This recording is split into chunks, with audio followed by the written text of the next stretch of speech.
जय भीम साथियों, आप देख रहे हैं बहुजन मीडिया। मैं हूं संध्या सन।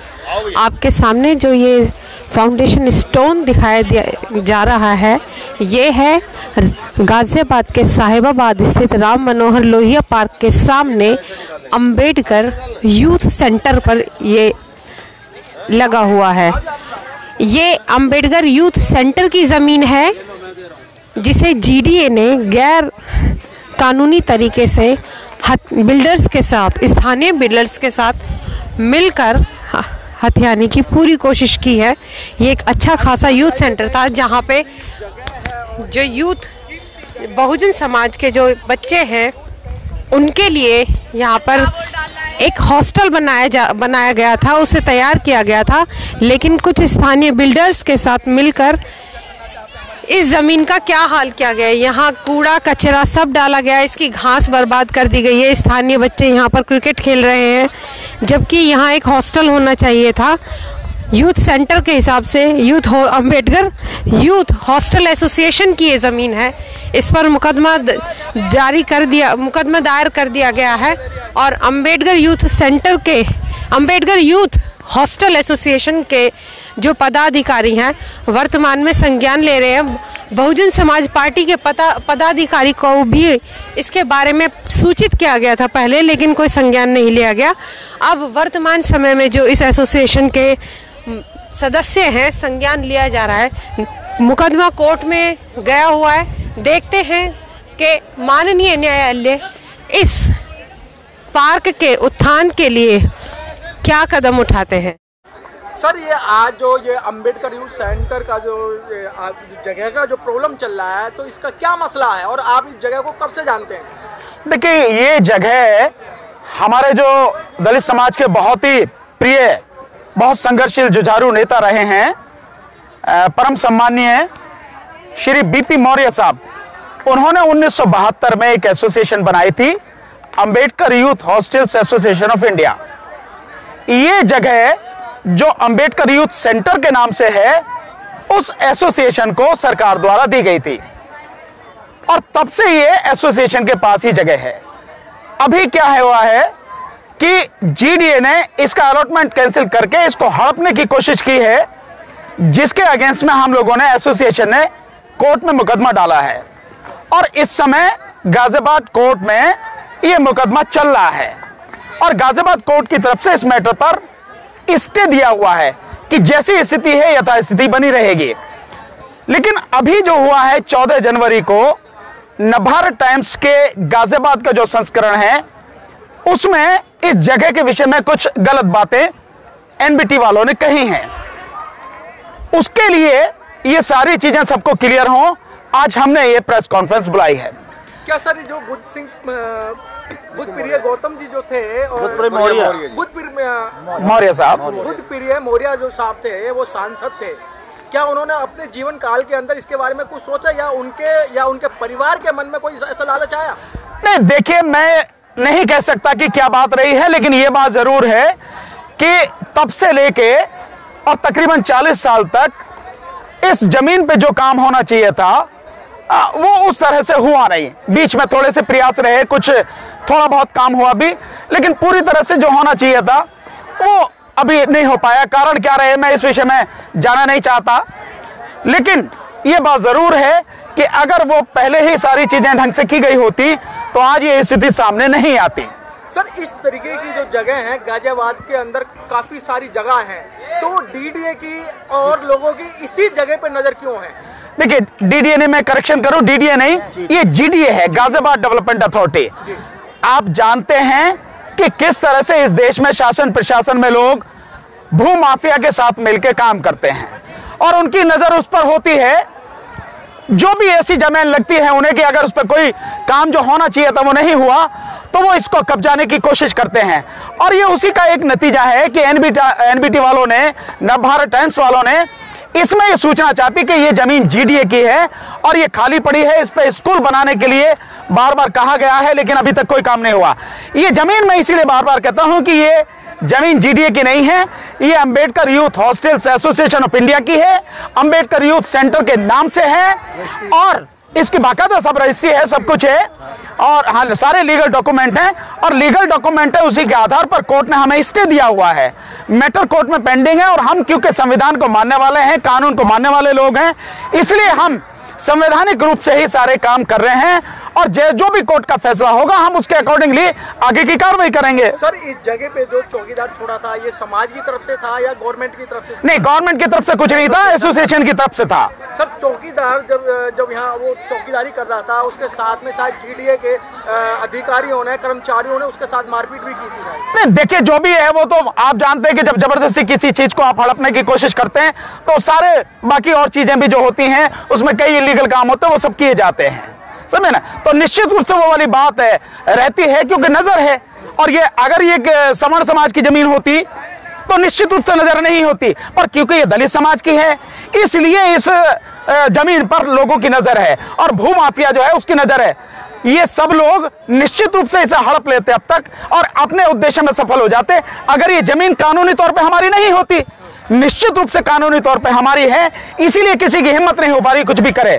सर, आगामी योजना क्या रहेगी इस जगह को लेकर? नहीं, देखिए मैंने आपको बताया कि जैसे ही अदालत का जो आदेश आएगा हम उसके हिसाब से आगे की कार्रवाई करेंगे। अगर फैसला हमारे हक में आता है तो जिस उद्देश्य के लिए ये जमीन ली गई है, ये कार्यकारिणी, ये एसोसिएशन इस उद्देश्य को पूरा करने के लिए पूरी ईमानदारी से, पूरी ताकत से काम करेगी और बहुत जल्दी उस उद्देश्य को पूरा करेगी। धन्यवाद सर। देश के महामानव के नाम से इसको जमीन को नाम दिया गया है मेडगरी सेंटर, लेकिन यह देखा गया कि इसको डंपिंग ग्राउंड GDA ने बना दिया। नहीं, आप देखिए मैं इसीलिए कह रहा हूं क्योंकि केंद्र में बीजेपी की सरकार है, राज्य में बीजेपी की सरकार है और ये सब कुछ उन्हीं की करतूतें हैं। मैं आपको बताया ना कि अगर ये कोर्ट से हमारे पास लीगल डॉक्यूमेंट नहीं होते और कोर्ट से स्टे नहीं होता तो ये तो कब की इसे हड़प लेते। ये सारी की सारी कार्रवाई जो देख रहे हैं आपके डंपिंग यार्ड बनाने की कोशिश की जा रही है या कचरा गंदगी जो पड़ी हुई है, ये सब उसी की कोशिश है, लेकिन हम इसे किसी हालत में होने नहीं देंगे। पूरा दलित समाज, पूरा बहुजन समाज इसका विरोध करेगा। क्यों? क्योंकि हमारे जो नेता हैं, जो बुद्धप्रिय मौर्य साहब, जिनके जुझारू, जिनके संघर्ष के कारण ये जमीन सरकार द्वारा उन्हें दी गई और जिनकी समाधि भी मैं आपको बता दूं, वो समाधि वहां पर है, उनके अवशेष यहां पर दफन हैं। इस वजह से किसी भी हालत में दलित समाज इस जमीन पर किसी की भी गिद्ध नजर होगी उसका विरोध करेगा और पूरा नहीं होने देगा। हम हर कानूनी तरीके से, हर संवैधानिक तरीके से इस लड़ाई को लड़ेंगे और जो समाज के लिए, जिस बात के लिए जमीन ली गई है, हम उसे पूरा करेंगे पूरी ईमानदारी से।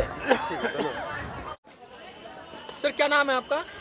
मेरा नाम CL आनंद है। आनंद साहब, इस जगह से या इस अंबेडकर यूथ सेंटर से आप कब से जुड़े हैं? देखिए, मैं सैद्धांतिक रूप से इस कॉलोनी में आए हुए मेरे को तकरीबन 30 साल हो गए। जब यहाँ पे VP मौर्य साहब सक्रिय थे, उनकी टीम सक्रिय थी, तो हम, क्योंकि समाज की ज़मीन है, तो हमारी ये भावना रहती थी समाज की ज़मीन जल्दी से जल्दी जिस उद्देश्य के लिए ली गई है तो वो करे। हम भी इसमें सक्रिय रूप से कार्य करते थे।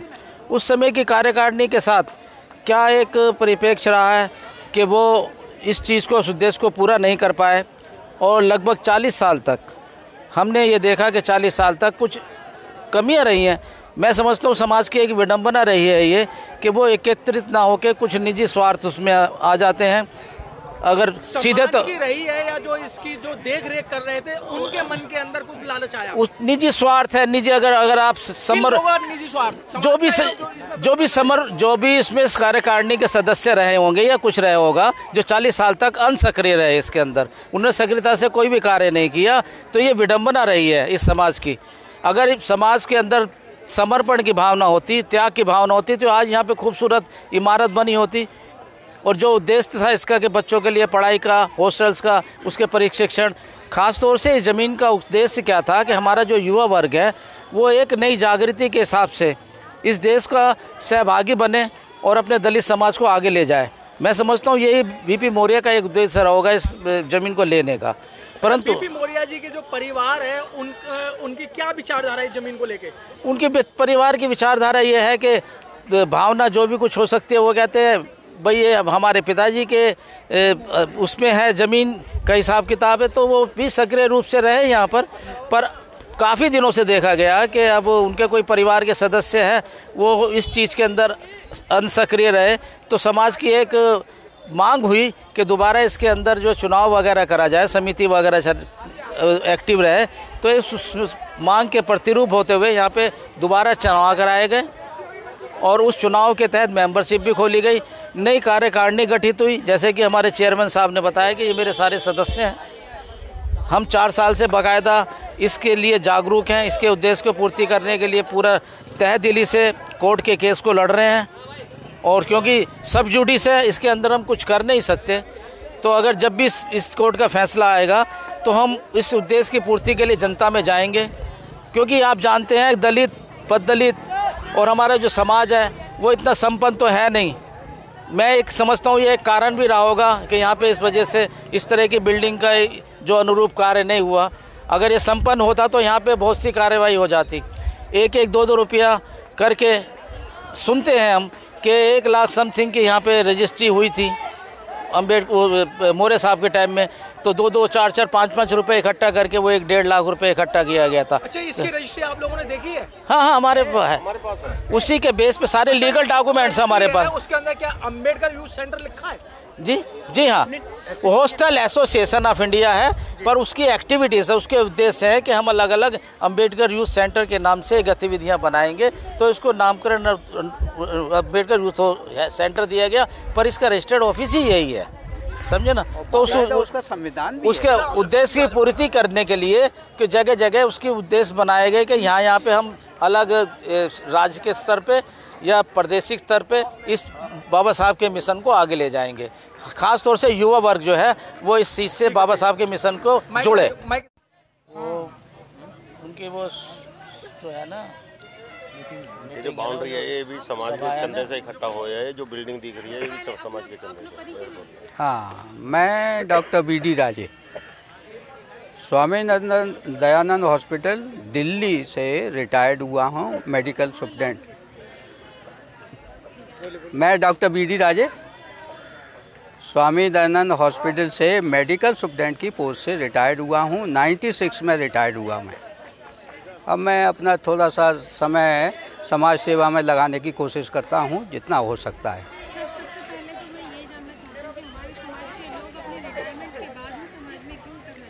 ऐसा नहीं है, आप भी देख रहे होंगे रिटायरमेंट से पहले बहुत से लोग समाज के काम में लगे हुए हैं और बहुत बड़े बड़े काम कर रहे हैं। और उसका एक जीता जागता उदाहरण है कि आप देख रहे होंगे बाम सेप एम्प्लॉयज़ की ही एक एसोसिएशन है और वो कितना सक्रिय है ये आप सबके सामने है। उसकी इंडिया में ही नहीं दूसरे देशों में भी उसकी ब्रांचेस हैं। तो आप ये नहीं कहिएगा कि सिर्फ रिटायरमेंट के बाद ही लोग, आज यहाँ भी दिल्ली में भी, दिल्ली के बाहर भी बहुत से ऑफिसर हैं जो बहुत सक्रिय रूप से समाज की सेवा में लगे हुए हैं। इस पार्क के मसले में तो जो अध्यक्ष जी ने सारी बातें बता दी हैं, उसके अलावा भी आप क्या जानना चाहते हैं ये आप